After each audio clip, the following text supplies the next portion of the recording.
Fantasy Universe. Welcome one and all to the 2-Point Stance, powered by fantasypoints.com. I'm your host, Brian Drake, on Twitter at Drake Fantasy, joined as always by my main man, Joe Dolan, managing editor of fantasypoints.com. He's on Twitter at FG_Dolan. Joe, this is going to be fun tonight because we're kind of going to flip the roles here a little bit, and you're going to be looking at a draft that I did for SiriusXM, a 10-team best ball draft I did with all these big minds in the fantasy industry. And now you're going to be kind of being the host, and I'm almost the analyst at times here. So this will be fun, a little role reversal. So yeah, you were so this draft you were in that we're reviewing here, Drake, by the way, good to be with you here on a Thursday night. We had John Hansen on the Tuesday podcast, and we've just essentially kicked off the 2023 season. That's what we're doing here. And I think that's what the majority of our conversations are going to be about going forward. We're going to talk NFL draft, have some dynasty talk, get some guests on here. But what perfect serendipitous timing of SiriusXM. You and I both, I guess we're colleagues, even though I don't think we've ever hosted together on XM. You and I are colleagues. I like to say Howard Stern is my colleague. That's right. Because at SiriusXM, I'm more Ralph Cirilla or Ronnie the limo driver, but that's where I fall in. I got to be honest, I'm a little partial to Ass Napkin Ed. Yes, best whack packer of all time. My boy TJ will love that shout out. I'll have to. We might have to get my boy TJ on here, and you and he. I'll just sit here and laugh while you and he rank whack packers. We might have to get Ass Napkin Ed on the show. Yeah, we could. Maybe we will. If we get big enough, we'll get Ass Napkin Ed on here. Anyway, Drake, you participated in the SiriusXM draft. I believe it was Monday. Perfect content. I mean, talk about teeing it up for us, man. Just get us some content. You were in the draft. I get to look at some of these crazy picks and analyze them. I will be honest. I have not been in a draft yet. I have not done this. Was my first one. Some of these guys were talking on the air. This was during the football diehards, our good pals, Bob Harris and Mike Dempsey. And Bob Harris has already said he wants to come on the 2-Point Stance. And I mean, some of these guys are like, I've already done 20 drafts already. I'm like, man, you guys are degenerates. I respect it, and I'm kind of in awe. By the way, Bob Harris, nicest guy in the fantasy industry. I mean, he might be one of the nicest guys in any industry, quite frankly. I love Bob. Anyway, so I always love roasting Bob because he's such a good sport. But I want to take a look at this draft, Drake. We'll put a link to the board in the show notes, both on YouTube. And heck, maybe you should share your screen here on YouTube, Drake. How's that idea? Sure. Yeah, we can try that. And hey, how about if you're watching on YouTube right now, our new 2-Point Stance look? We're trying to differentiate ourselves, our snazzy new background. For those of you guys who enjoy watching, shout out to our guy Lee at 5 Yard Lee on Twitter for creating this for us. Always doing fantastic work for me. Now, let me see if I can share this. We're professionals here, folks. Okay, we're going to share the screen. Boop, boop, boo. Let's see. That's just live television, right? There's just me on the fly. All right. Oh, Drake, this is perfect. It made my face smaller. It made your face smaller, and it made the draft board bigger. By the way, I'm really glad you weren't looking at porn. Because yes, that's your tabs are open up there. Yeah, who did that? It was a wrestler. It's a guy, JBL, I believe, shared something. Somebody did, and they had a porn tab. Who cares? I found a new starlet today. I'll share that in the Discord over at fantasypoints.com. I really appreciate that. Text me after the show is over. All right, so we're just going to break down this draft. Like, what do draft boards look like? What were some things that surprise you? What are some things that surprise me? Let's go through it. 10-man. Okay, so what? 10-man, I'm just guessing 1 quarterback, 2 running back, 3 receiver, tight end, and a flex? Yes, and again, this is best ball. Yeah. So yes, but you're starting a quarterback, 2 running backs, 3 receivers, tight end, and flex. And I picked out of the 9 hole in this full point PPR. All right, so that's Howard Bender who had the first pick. All right, Jamar Chase goes number 1. And that's kind of what we're going to see. We talked with John Hansen on our previous show, Lessons Learned. We kind of previewed a little bit of what we're going to talk about for 2023. And I implore all of you, go listen to that show. It's phenomenal. But this is what you're going to see at the start of every draft, I think, for the remainder of the summer. Chase, McCaffrey, Jefferson in some semblance of that order. Yeah. So, I mean, look, Ja'Marr Chase is a superstar. He's a stud. Did you think when you were breaking this draft down, did you think Chase going first overall was a little cute vis-a-vis Justin Jefferson? Like, even if you're set on drafting a wide receiver, like Justin Jefferson goes third overall. I mean, if you're going to draft a receiver, why don't you draft Jefferson? I don't know. Interesting. Kind of an interesting way to break that down, in my opinion. Yeah, I mean, to me, it doesn't matter. They're all awesome at that point. And what's going to happen is everyone's going to go into this year with like Jefferson's the man, blah, blah, blah. And what if Chase outscores him by 15 points this year? Like, we don't know. I mean, they're both 1A, 1B to me. But the one thing that you don't have to really worry about as much with Jefferson is there's not as much target competition. Whereas, Chase has another alpha on the outside in T. Higgins. So essentially, the thing that concerns me just a little bit when it comes to Jefferson is TJ Hawkinson with a full season. Hawkinson was a big time. I mean, he was the number 2 tight end overall this year and was dominant after he got traded to the Vikings. Does he become a bigger target hound than Adam Thielen, Thielen was a certain type of receiver. They loved him in the red zone, but he wasn't really a target hound. Does TJ Hawkinson become that? But at the end of the season, Justin Jefferson was posting big numbers, just as TJ Hawkinson was posting big numbers. The Vikings are going to throw the ball. Look, Ja'Marr Chase, top 3 pick. I have no issue with it. I'm going to keep him in my longest term keeper league where I'm going to have a mid first round pick. I'm going to get a value there. I probably, if I was taking a receiver, I probably would have gone with Jefferson, but it's just to show you where the fantasy hive mind is on Ja'Marr Chase right now. And by the way, I know you've heard this. Is there a chance the Bengals are like, we're not going to be able to pay Joe Burrow, we're not going to be able to pay Ja'Marr Chase, and we're not going to be able to pay T. Higgins? I know you've heard, could T. Higgins be kind of the A.J. Brown style surprise young wide receiver trade this offseason?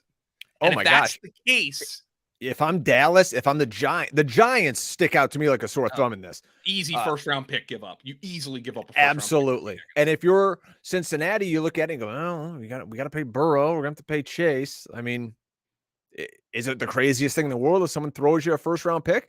It's similar to what the Eagles did with AJ Brown. The difference is the Burrow extension. Burrow's eligible for an extension. Yeah, because he and Hurts are eligible right now. I think the Eagles probably want to get the Hurts done before Burrow gets done. But I think T. Higgins is somebody who could be moved. And, what's interesting is the Eagles will probably have the same decision to make with Devontae Smith. I feel like the Eagles are going to find a way to keep both AJ Brown and Devontae Smith long-term. That's for another day, though. I just think it's interesting. Ja'Marr Chase, that target competition, it could open up. The Bengals could choose, all right, we're going to have to take the hit here. We're going to have to trade T. Higgins. We'll get a first-round pick for him, and we might be able to replace him, or at least try to replace him with a first-round pick, but we got to clear up some money so we can pay Burrow and Chase. I think that's a potentially interesting scenario for sure. Okay, so let's roll through the first round here. Chase, McCaffrey off the board is the first running back. I think you're going to see that more often than not in drafts. I think maybe any running back can get hurt, but now you're going to see people go like, you know what? McCaffrey's just that damn good. First round, man. Oh my, 2 running backs in the first round. And it's only a 10-team draft. Yeah, so it goes McCaffrey, then Jefferson, then Cooper Kupp at the 1-4 to Bob Harris. People are going to forget about Cooper Kupp. And they should not. Cooper Kupp is still elite, still unbelievable. Last year, before his injury, he was averaging a league best 22.4 points per game in a PPR. So, I mean, to me, if you're getting him fully healthy with Matthew Stafford back at the 1-4, that's a steal. Yeah, no discount there, but still, I'm fine with that. Then Travis Kelce. Travis Kelce to Jeff Manns at the 1-5. I think it depends on the leagues you're in, how aggressive guys want to be and say, I want to get Travis Kelce. I want to get that difference maker, because I think once you get anywhere past this 1-5, Travis Kelce's in play. And that's what we're going to see in all the best ball drafts going forward. And this isn't even tight end premium. Yeah. So do you think 1.5 is that too early, or is that where the conversation should begin? He outscored the number 2 tight end who we already mentioned was Hockenson by over 100 points. Mm-hmm. I mean, a good tight end for fantasy averages 12 fantasy points per game, okay? Travis Kelce outscored the number 2 tight end by 8 good games. By the way, there were 4 tight ends who averaged 12 or more fantasy points per game this year. Kelce, Kittle, Hockenson, and Mark Andrews. Dallas Goedert averaged 11.9. So if you even want to throw him in there, Travis Kelce outscored the number 2 guy by 8 of those. It's insane. I drafted Travis Kelce in the Kings Classic last year, which was a 14-team draft. So, mind you, this is a draft where there's a lot of really smart guys. I drafted Travis Kelce 8th overall and rode him all the way to the finals. People are like, why are you taking Travis Kelce so early? I go, I need a differentiator. I need somebody who's going to separate me from the pack. And I had to bank on a monster season. And you can pair Kelce and Mahomes, especially in best ball. You got to be cognizant of it. But you know, maybe 3rd round, if they falls to the 4th, who knows? You might be pressing a little bit. But if you want to make that combo happen for best ball, you can absolutely do it. Yeah, and you get to be proactive. And the thing is also if you draft Kelce and Mahomes, I think this is probably going to be the case. I want to see what happens with the Chiefs. I talked about this with Ross Tucker this week. I think throughout the offseason, depending on what happens with Kansas City this offseason, I think Kadarius Toney is going to become a very popular player over the course of the offseason. But you can still group the rest of the Chiefs and do a full Chief stack relatively cheaply. So I think that's certainly a possibility with Kelce. At the 1-6 was Tyreek Hill. So I believe Tua is going to come back and be healthy. We don't know if Tua is going to play a full season. I don't know if Miami knows what they're doing at quarterback, to be honest. But Tyreek did finish as wide receiver 2, averaged just a hair over 20 points per game. Just a phenomenal season for Tyreek, even with the flux at quarterback. Is that the right spot for him, or you would have gone Austin Eckler there? That's totally fair, but getting the guy who was the number 1 running back in fantasy at 6 or 7 is pretty awesome, and shows you where the running back position is right now. But no, that's a totally fair spot for Tyreek Hill, especially in best ball. Eckler goes at the 1-7. We still haven't gotten to me yet. In front of me, my good friend Jim Coventry, who is a tremendous fantasy analyst, gets Davante Adams. I'll be honest, Davante Adams is who I had lined up in the queue at 1-9, and when he went off the board, now I'm on the clock, Joe. So I'm thinking, all right, well, I got my pick of pretty much between Diggs, Lamb, Brown, any of the running backs, Jonathan Taylor, Derrick Henry. I chose Stephon Diggs, said, you know what, maybe I can come back and get Josh Allen in the 2nd or 3rd round. So I took Stephon Diggs, who still at the end of the day is a high-performing wide receiver. It was a little, we could say it's a down year for Stephon Diggs. Still was wide receiver 4, averaged nearly 19 points a game. At the turn, Lamb, A.J. Brown, and then it came back to me, and I had my pick of any running back, basically, except Eckler and McCaffrey. I went with Saquon Barkley here. Why? Because Saquon Barkley is still a premium talent in fantasy football, and you got to get a running back at some point. I know some guys like to start these drafts, Joe. Let me get 4,000 wide receivers to start. Yeah. Like, Saquon Barkley can have week winning games.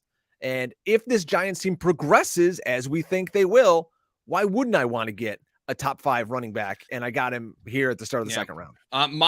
I probably would have opted for Jonathan Taylor, Mm-hmm. who went 2 picks later to Alan Seslowsky. Why did you not make that move? You know what? Looking at the two of them, I love Barkley in the pass game. I like the ascension of the Giants. I like that maybe he's not back. Who knows? Maybe he goes somewhere else. And with Jonathan Taylor, I'm just not really sure with this team, with what's likely going to be a rookie quarterback. Maybe they lean on him a little bit, but you know what? Maybe they don't sustain as many drives. Maybe they don't get as many opportunities for him to punch it into the end zone, Whereas I think Saquon's going to have more chances to get more touchdowns. Yeah, if Saquon resigns with the Giants, at least you have an idea who the quarterbacks. I think Daniel Jones is going to go back there. We don't know who the Colts are going to be. I think the Colts are our guy Brett Whitefield, by the way, and listen to the Take Talk podcast and look at his mock draft that he put on the website. He has the Colts trading up to number 1 and taking Bryce Young. And I think Jim Irsay is going to be fully behind that move. So it's good. It's interesting to do a draft right now when you don't really know what these scenarios are going to be. I think Barkley's a completely defensible pick. I probably would have opted for Taylor. But Barkley here, you start Diggs and Barkley. You took the 3rd running back. When is the last fantasy football draft where the 3rd running back came off the board in the 2nd round? This is insane to me, and I think it's fair. Yeah, the 2nd round, though, was loaded with running backs. This is where everybody tried to get on that RB train. So I took Barkley, and then off the board in order, Derrick Henry, Jonathan Taylor, Kenneth Walker, Nick Chubb. You wait a couple of picks. There goes Joe Mixon. So we had, 6 running backs out of the 10 picks in round 2. Any of those running backs really jump out to you? Anything? Oh, yeah. What's that? That Joe Mixon pick stinks. You don't like Joe Mixon at the end of 2? I mean, look, they that's Colton and the Wolfman. They started 3 straight running backs. Yeah, that Mixon pick stinks. First and foremost, he could get cut this offseason. They could save a lot of money. We know he recently got into some off-field trouble. Charges dropped or whatever, but more incentive for the Bengals to cut him. At the end of the year, they were consistently playing Samaje Perine over him in calorie-rich situations. Mixon in the 2nd round when Travis Etienne's still there. Najee Harris is interesting to me. He was a 3rd round pick here to Jeff Erickson. He's interesting to me because in the first half of the year, he was terrible. In the second half of the year, I thought he was excellent. I have no love for Najee Harris. It's a very unsexy pick, but it's like what we talked with Hansen about in the last pod. Yeah. He's going to be one of those guys. People are going to look at me like, oh, I'm not excited to draft Najee Harris at all. But then what they're going to do, man, they brought Canada back. They're going to give Najee Harris the ball 25 times a game. It doesn't matter if he averages 3.8 yards per carry. That's what they're going to do. I would have liked basically any running back here that went after Joe Mixon, including one that they took, by the way, Colton and the Wolfman. They took Dalvin Cook in the 3rd round. I understand he just had shoulder surgery, but I still prefer him to Joe Mixon at this point. Let me tell you a pick that is not going to be there when after the NFL draft comes. And by the way, you can't get him at this spot on Underdog right now. There's a little plug for you, Drake, there. I know you've a little more to say we'll about get to that. Bijan Robinson in the 3rd round is not going to happen. It's just not going to happen. Jeff Mance took him at 3.5. Not going to happen. I think depending on landing spot, I think you're already seeing him go in the 1st round on Underdog. Depending on landing spot, he could be 3rd running back off the board this year, especially if he's a 1st round pick. If he gets drafted by one of those teams at the end of the draft that can talk themselves into, we're running back away, although none of that very rarely works out, that's a very intriguing pick. And I think it's interesting that Jeff paired him with Nick Chubb in the 2nd round, because talk about for a guy who is as awesome as Nick Chubb is, talk about an unsexy fantasy pick, because he does nothing in the passing game. But Kareem Hunt's a free agent, and they're not going to bring Kareem Hunt back, I don't think. Yeah, and they've got reinforcements behind him with Dearness Johnson, and they just drafted a kid last year. His name escapes me now, but they just drafted a kid last year who's going to slide right into that role. Yes, Jerome Ford. I know he's sitting on a practice squad on one of my dynasty teams. So yeah, they're not going to bring Hunt back. So it'll be interesting to see where he lands. I think he'd be a nice fit. We're very Eagles centric here, but he'd be a nice guy to maybe bring along and pair with Kenny Gainwell, who I was curious to see where he went in the draft. But so we're starting round 3, 5 straight running backs: Etienne, Cook, Najee Harris, and this surprised me a little bit, Joe. Josh Jacobs at the 3-4. He was RB3 last year in fantasy, nearly 20 points per game.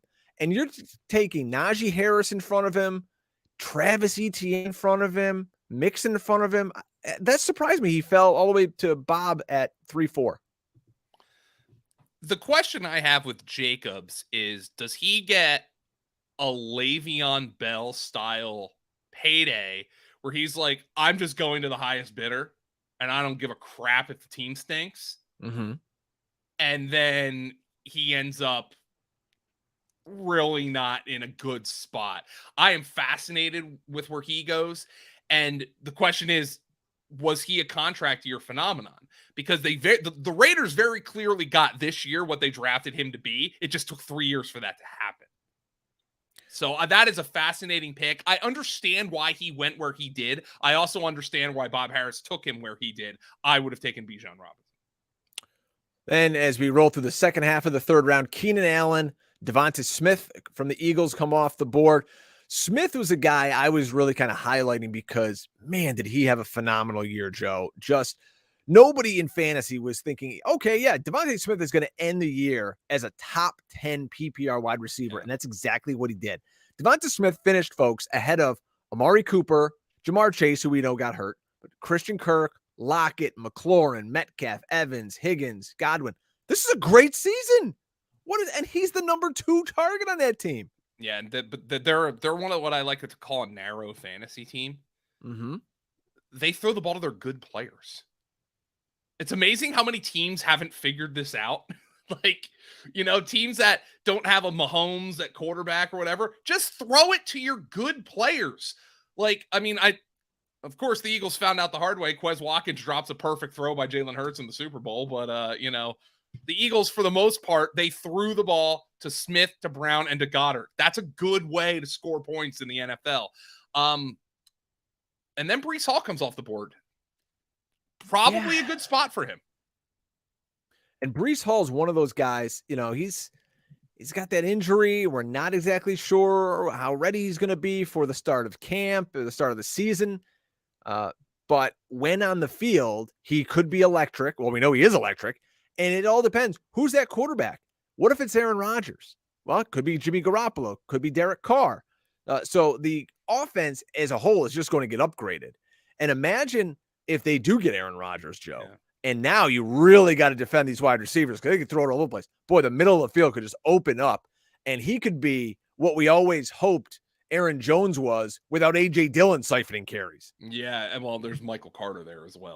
Michael Carter. Please. Yeah, but that's the other. Hansen talked about that too in the lessons learned.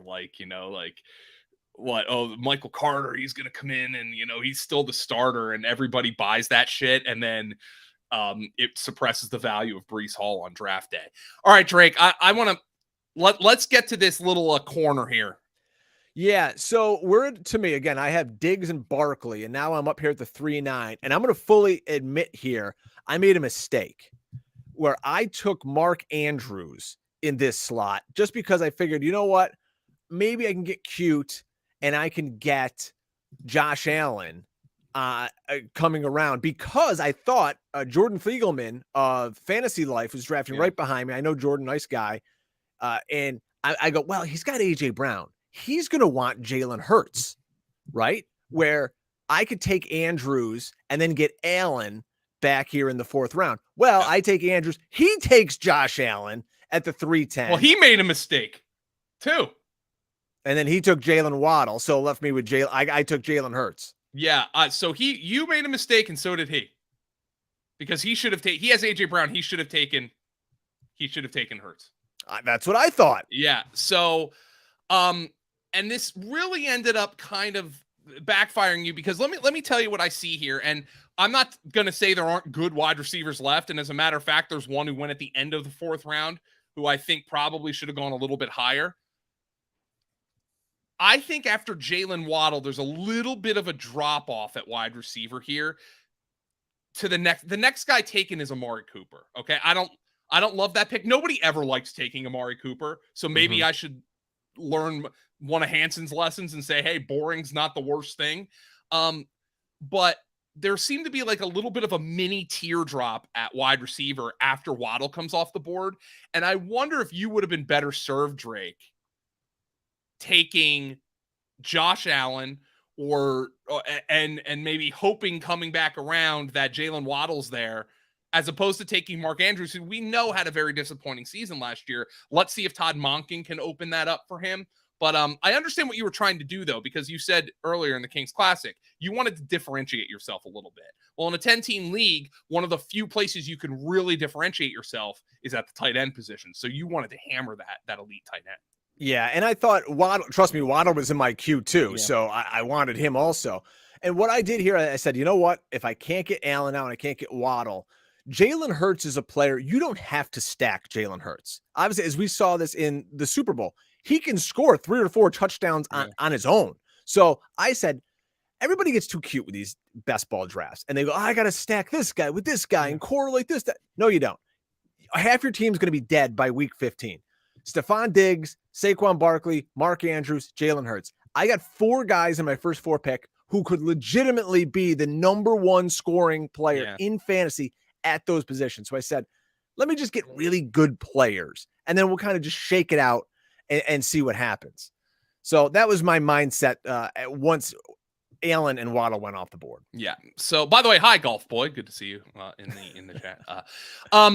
So I want to skip forward a little bit here into this round, and I want to go to who I think Howard Bender's had a pretty strong draft to this point. I think Garrett Wilson at 410 is going to look silly by the end of the offseason.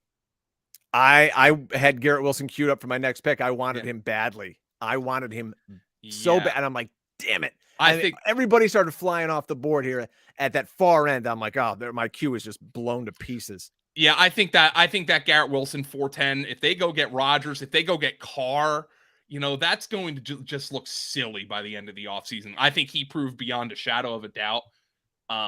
Like for instance, I think by the end of the offseason, you might look at this and say, if Howard Bender, who picked first overall, by the way, so he's picking 210 and 410, if he picks Garrett Wilson in the end of the second round and Deebo Samuel falls to the 4th round, I don't know if that's going to be something that's going to be too outrageous by the end of the offseason, based on, how Deebo's season went, and we don't know what the quarterback situation is going to be, but I don't think Garrett Wilson is going to be lasting 40 picks into many drafts this offseason. That's my personal opinion, because we know the Jets are going out and they're going to aggressively pursue a quarterback. And if this is getting your guys' juices flowing to do some drafting, and you say, well, I can go draft better than this idiot Drake, I got to get in the draft and fire one off and win some money here. Folks, there's no time like the present, and there's no better place to do it than Underdog Fantasy. Right now at Underdog, you can draft best ball teams today for the 2023 season, and they have contests live right now with $1 million in prizes available. Heck, they got you covered on every sport at Underdog. You want to play NBA, NHL, PGA. I know we got Tiger teeing off today in the Genesis Classic or whatever the hell they call it. Just use our promo code Fantasy Points. Spell it Fantasy PTS. Head over to Underdog Fantasy. Use our code Fantasy PTS, and we're going to take your first time deposit. Folks, we're going to double it. I'm pulling it out of my pocket right now. I'm slapping it on the table. You put down 100, I'm doubling it. I'm giving you another 100. We're going to match any deposit, first time only, up to $100. That's code Fantasy PTS at Underdog Fantasy. Again, you can't get any better than this. These sites, they're begging you to come play over here. $100 and you can match it and get a free 100. Folks, come on. What are we talking about here? Fantasy PTS over at Underdog. Come play me. I'm doing drafts. Now I got the itch, Joe. So I'm firing one of these off every night. All right. So now we're into round 4. There's Garrett Wilson, as we talked about. And we're going, that was the end of round 4, starting round 5. Here's where it gets interesting, because like we talked about before, people love drafting all these wide receivers, but eventually you got to get a running back. Isaiah Pacheco comes off the board at 5-1 to Howard Bender to start the 5th round. I mean, is Isaiah Pacheco, I know he was a rookie this year, is a nice story, but do you really think in the grand scheme of things over a course of a long season, he's going to be that relevant? I mean, because he's not much in the pass game. I got a feeling they're going to add somebody else. We saw McKinnon at points was the number 1 player in fantasy. Yeah. Like, I don't know. I don't like Pacheco at that spot. McKinnon is a free agent, by the way. So they're going to be adding pieces. They could cut Edwards-Helaire. Ronald Jones is a free agent. Not that he matters. Could they re-sign McKinnon? Could they bring somebody else in? I think so, but I told Ross Tucker actually this week, he asked, where's Pacheco going? And I said, and off the top of my head, I hadn't seen this board, and I'll fully admit I haven't done a draft yet. That's just my personal opinion. I love Underdog. I'm going to hop into some soon, but I'm mostly a post-NFL draft kind of drafter. At the very least, post-free agency, which which is a month away. I thought 5th round. That was the first thing that popped into my head. Turns out maybe my first instinct was right. Touchdown dependent guy who ran really hard. They trusted him at the goal line. I see why that he's appealing here. Although there are a couple running backs who went after him in this round who I would have taken over Isaiah Pacheco. And those running backs are Aaron Jones, Ramondre Stevenson, and Tony Pollard, who again is injured right now. Especially Pollard, but yes, the injury is a concern, which is why I think he fell to the 5th round in this draft. Justin Herbert and Justin Fields are the quarterbacks coming off the board. Fields actually coming off before Herbert to Jeff Erickson at the 5-3. That surprised me. To me, that's a little early for Justin Fields. I know they got all the money in the world. They can go get a free agent wide receiver, maybe draft, 11 billion of them because they have none right now. The free agent class is atrocious. The wide receiver, it is so bad. Yeah, just go load up. There's tons of studs out there. You don't want Sammy Watkins? Jacoby Myers is the best wide receiver on the open market. I mean, nothing against Jacoby Myers, but if he's the best wide receiver on the open market, it's not a very good market. It came to me in round 5 at the 5-9. I took Terry McLaurin here. Now, good pick. We aren't exactly sure who the quarterback's going to be, but in the 5th round, I just got the 14th best wide receiver according to, total points last year, averaged 13.5 a game. Terry McLaurin's just a good football player. Week to week, maybe he's a little spotty, but overall, I mean, he's an alpha. They paid him. He's the foundation, outside piece of that offense. I was happy with that in the 5th round. Yeah, it's a good pick. And now it seems right now they're saying Sam Howell's the guy. Now, who knows? What if Lamar Jackson becomes available? Right. Now, it also seems like they're setting Ron Rivera up to be a lame duck while the Daniel Snyder situation resolves itself or begins to resolve itself. But whatever the case, I think Sam Howell's going to lock on to Terry McLaurin. That's a good pick. And they could always go to HB Heineke. Hospital ball Heineke, as Hansen calls him. I call him because he sounds like an oil tycoon. HB Heineke. So they can always go to him, and we know he loves McLaurin. So that's a good pick. After a little funky here, we had Kittle and Pitts go off the board to Jordan at 5'10" and 6'1". So he snagged 2 potential high-end guys right there. He just wanted to get his piece of the pie. He still doesn't have a running back at this point. Yeah, neither one of them should have been drafted before Dallas Goedert, by the way. And it came back to me at the 6-2. I don't love this pick at all, looking at the wide receivers here. But I took Mike Evans. Again, we don't know who the quarterback's going to be. Mike Evans, he's slowing down a little bit. He did have the monster week in the fantasy championship game. You guys all remember that. Looking back, if I could redo this pick, maybe James Conner is that guy. Maybe Tyler Lockett is that guy. But in the heat of the moment, maybe I because I haven't done enough drafts, I saw the name and I go, oh, Mike Evans is still here, and I picked him. What if I were to tell you, you might have just drafted the top 2 Bills wide receivers? Oh, go on. What incentive did the Tampa Bay Buccaneers have to keep Mike Evans? I mean, especially with who's their quarterback? What are they doing? Right. Nothing. So my question is, Mike Evans can still get you a high-end asset in the NFL draft right now because he hasn't had a bad season. But, this is what that we're about to enter his he's 29 right now. It's going to be his 10th season in the league. I think they can make a move for him, and I think Buffalo would be a team that would be incredibly interested in the services of Mike Evans this offseason. I really do. There's a couple of guys who went, and I know we're not going to go through every pick here, but I'm a little surprised at how late Christian Kirk got drafted after his year he had, especially in a wide receiver mad room. This actually kind of resembles Underdog. Even though this wasn't on Underdog, it resembles Underdog drafts are wide receiver crazy. And this room kind of reminds me of that. This was a wide receiver crazy kind of room. I'm a little surprised where some of these guys, like a Christian Watson going in the 7th round, I guess the Rodgers situation has something to do with that. But there are some talented receivers who fell a little bit farther than I thought they were going to. Yeah, in the 7th round, we had Ridley come off the board. He's applied for reinstatement again, folks. If you haven't been thinking, he's a Jaguar now. Hey, I totally forgot about him, like for most of the season. And then I saw him tweeting about the Jaguars playoff game, and I was like, "Oh yeah, Calvin Ridley, he's a Jaguar." I'm guessing that's why Christian Kirk fell to the 7th round. But man, you've got Christian Kirk, Calvin Ridley both going in the 7th round. Trevor Lawrence falls to the 8th. It's kind of appealing, isn't it? Yeah, I mean, the ability to stack Jaguars this year, you're going to see so many folks in the big tournaments over on Underdog. Again, use Fantasy PTS as your code. You're going to see so many people trying to do big time Jaguar stacks because it's so affordable. And that's why people love doing it. And drafting this early, folks, the reason that we're pushing this and getting this content out is because there can be edges to be had, because you can be ahead of the game on rookies. You can be ahead of the game on possible free agents and just draft days, kind of sleepers. Remember last year at this time, Saquon Barkley was going in the 3rd round. Yeah, he was. I mean, look, and Mike Evans, you get him in the 6th round. What if he gets traded to Buffalo?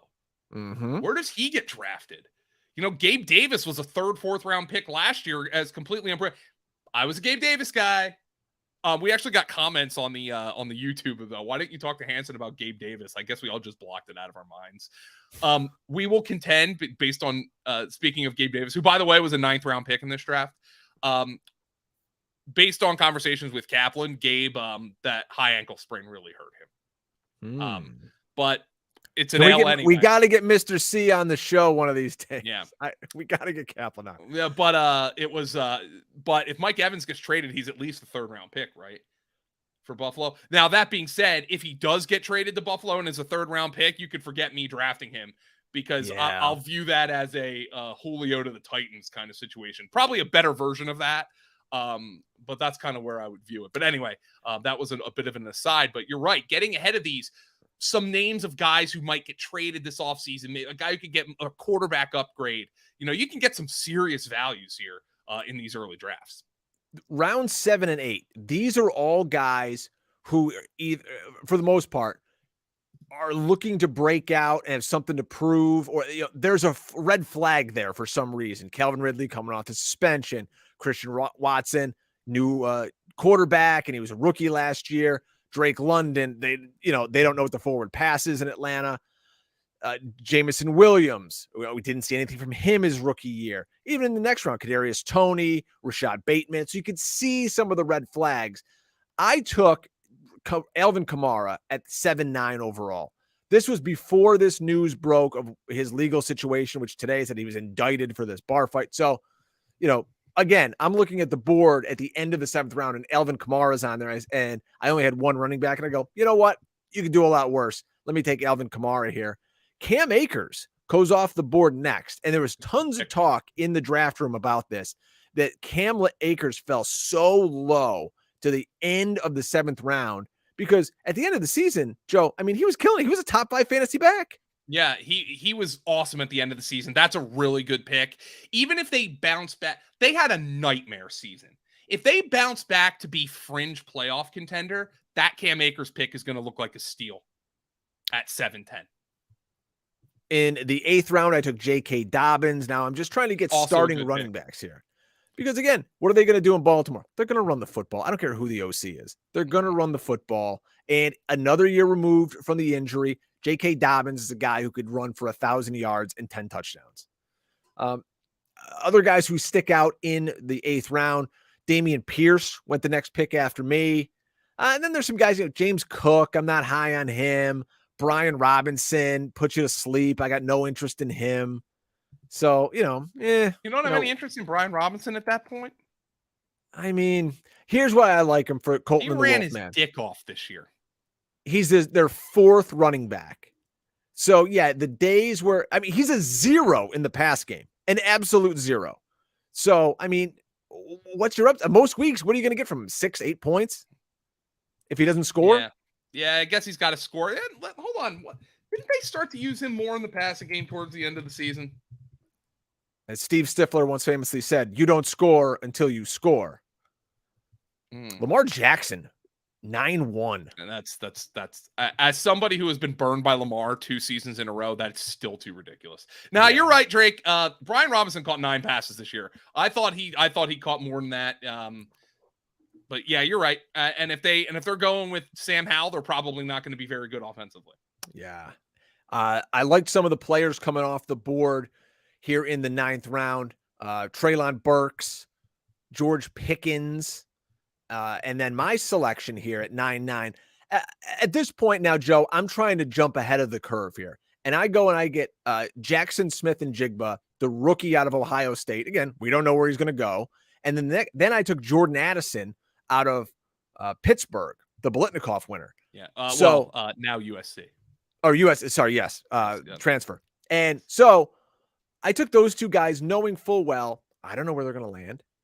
But by the time this season starts and we do know where they go, let's say Smith-Njigba gets drafted by the Chiefs, which very good chance.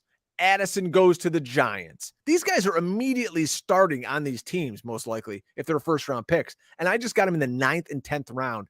My buddy was looking at this draft board, and he said, you can't get Smith-Njigba in the 5th round on Underdog. Yeah. He's going so high. You got him at 9-9. It's a steal. So sometimes taking a shot on these rookies can really help you out because there's so many folks that don't know anything about these guys. And we might be able at Fantasy Points, Joe, to help people with that.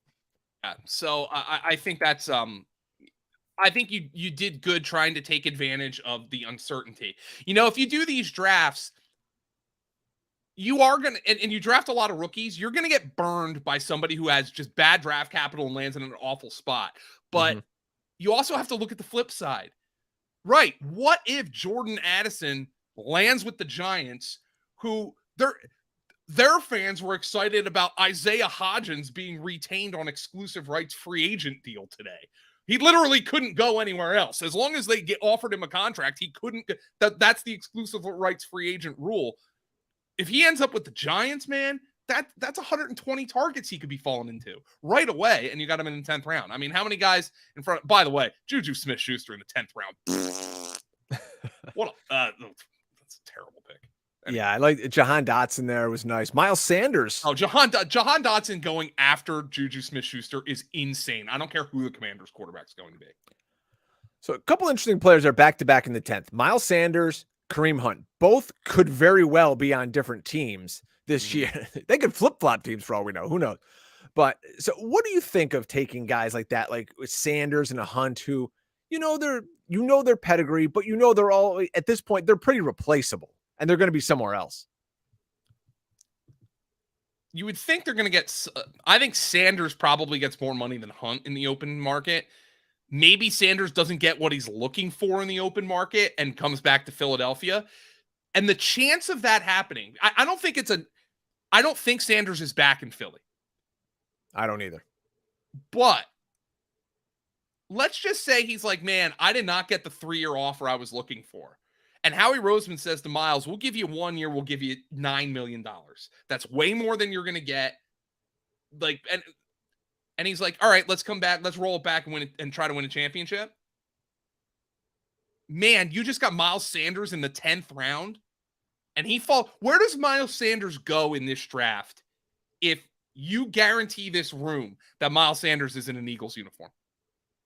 Oh, yeah. I mean, he goes in he probably goes in that 5th round. Right. Where Jones, Stevenson, Pollard is. And I think that's where he would go, even though he was a top 12 type running back this year. I think he goes there because people saw that over, the late in the season and in the playoffs, Gainwell outplayed him.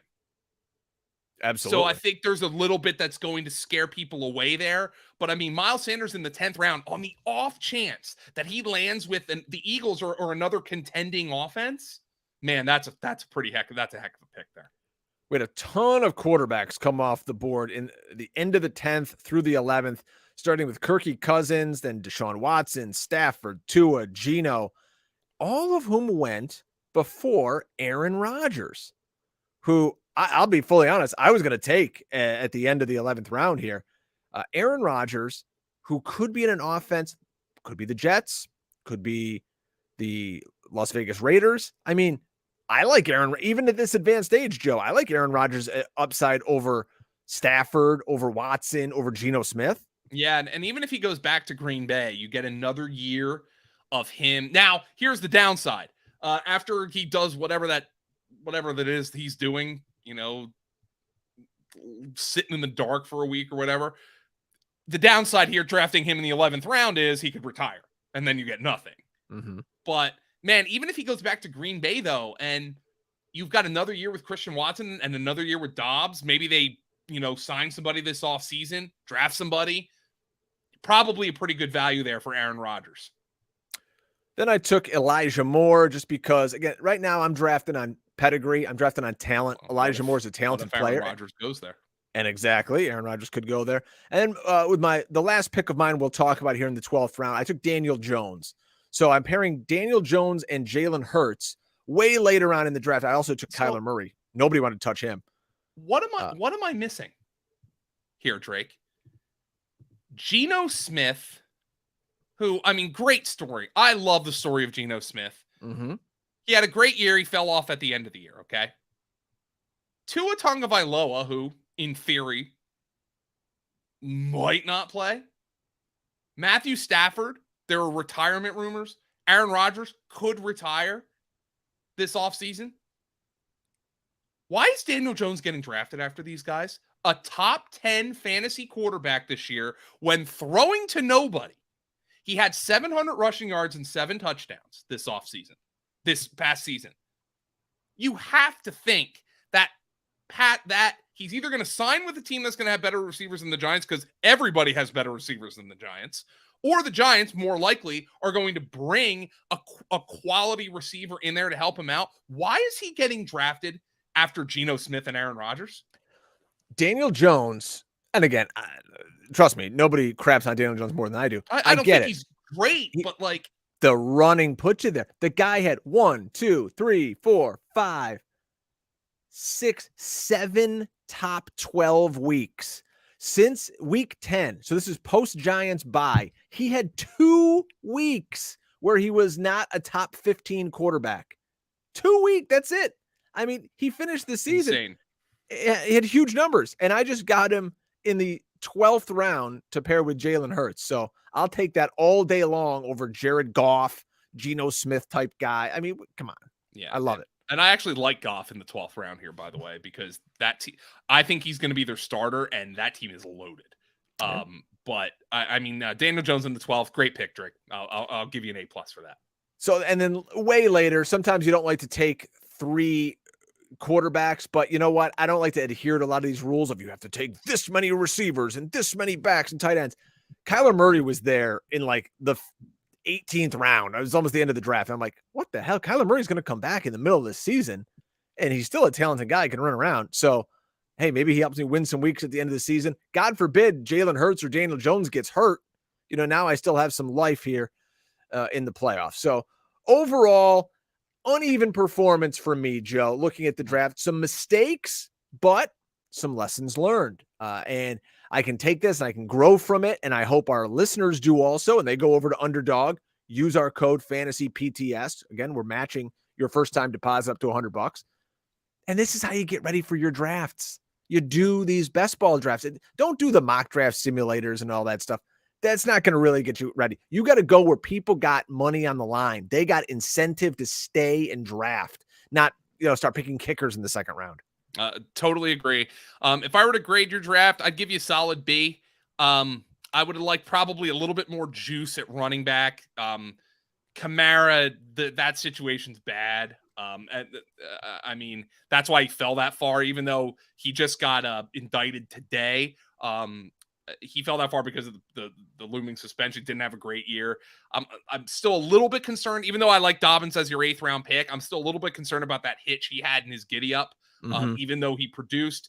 But I think you made up for it, getting some serious juice at the quarterback position, serious juice at the wide receiver position with those 3 straight young guys you took. Overall, solid work, Drake. I'll give you a hand for that.